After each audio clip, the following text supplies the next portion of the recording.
Bonjour à toutes et à tous, c'est Clou. On se retrouve aujourd'hui pour une vidéo en compagnie de Westay. Salut tout le monde. Comme vous l'aurez compris, aujourd'hui nous allons parler du sujet scandale, le hashtag balance ton youtubeur.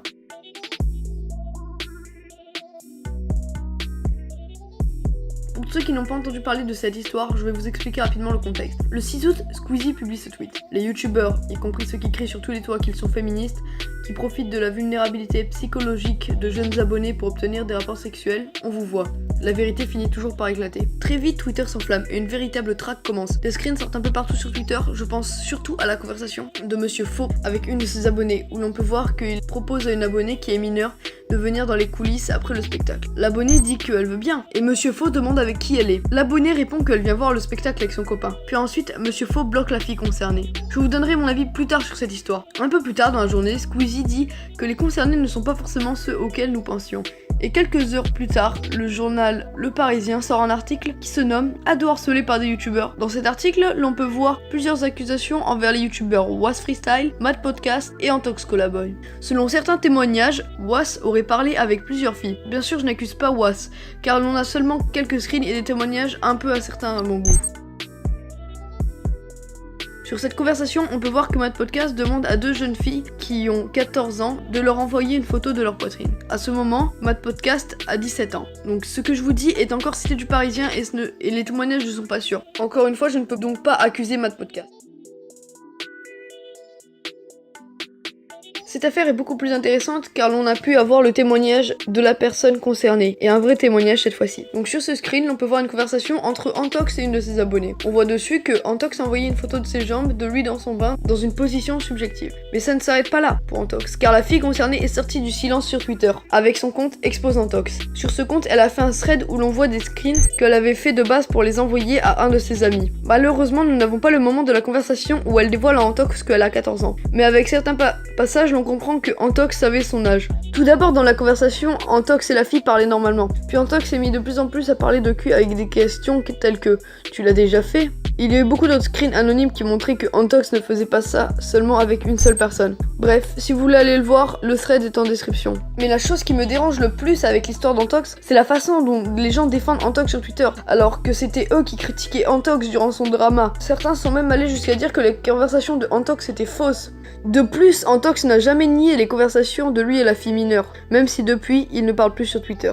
Pour revenir sur Monsieur Faux, je pense que le screen est vrai, mais que ce n'est pas le plus grave pour moi, car le screen ne nous faisait pas forcément penser à quelque chose sur un terrain sexuel. Bref, je laisse maintenant Westay vous parler. Comme l'a résumé Clou, cette histoire est quand même un sacré bordel. C'est là qu'on voit l'hypocrisie des gens. Quand un gars majeur envoie la photo de sa bite à une mineure, il est immédiatement lynché et parfois même ça part en justice. Alors que là, quand c'est leur youtubeur préféré, alors ça va. Je vais pas m'attarder sur le fait, le Parisien a publié des fake screens, c'est de la diffamation, parce qu'on s'en bat les couilles. Le réel problème dans cette histoire, c'est que personne est noir ou blanc, mais tout le monde est gris. D'un côté des personnes qui veulent voir du sang et des vies brisées, et de l'autre des personnes qui veulent rester dans leur monde de bisounours, ne voulant même pas peser le pour et le contre, parce que de toute façon, ce sont des fake screens. D'ailleurs, on voit très vite que ce drama pète les couilles à beaucoup de personnes sur Twitter, compris moi. Twitter est en feu et je me demande si c'est pas ce xème drama qui fait que la goutte déborde du vase. Et oui, à force de faire des dramas pour tout et n'importe quoi, pas étonnant qu'à un moment, tout ce bordel se mette à exploser. Eh bien, c'est bien dommage. Attention, je dis pas que les accusations portées sont vraies. Je dis juste que si un youtubeur quelconque profite de la naïveté de ses abonnés pour avoir des faveurs sexuelles, eh bien c'est largement plus utile à démontrer que prouver que Tartampion fait du plagiat et du putaclic. Maintenant, vous vous demandez sûrement mon avis sur cette histoire. Eh ben c'est simple. Je pense que oui, il y a des vidéastes qui essayent de pécho leurs abonnés, qu'ils soient mineurs ou pas. Mais par contre, je pense pas que tous les youtubeurs cités par le Parisien sont réellement impliqués.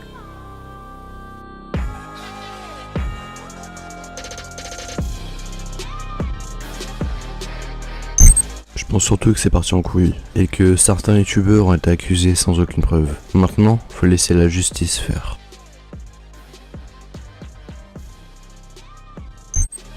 Bonjour à tous, c'est Wardle et je vais vous expliquer mon avis sur le hashtag balance ton youtubeur. Selon moi, cette histoire est partie trop loin. A l'origine, Squeezie voulait juste faire comprendre à certaines personnes qu'un jour leurs affaires seront découvertes. Mais le problème, c'est qu'il est très influent. Et donc Twitter est parti trop loin, et créé des choses fausses sur des youtubeurs qu'il n'aimait sûrement pas, pour les détruire. Donc un simple tweet est devenu une source de haine pour certaines personnes.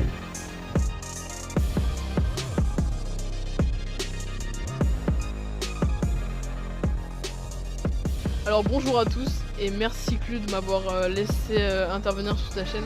Donc moi ce que j'en pense, le hashtag qui a fait pas mal de bruit sur Twitter en ce moment, il a permis de découvrir le vrai visage de certains youtubeurs. Certains youtubeurs qui se permettaient d'ailleurs de critiquer la pédophilie. Mais je pense qu'il y a aussi des faux témoignages et des fausses preuves.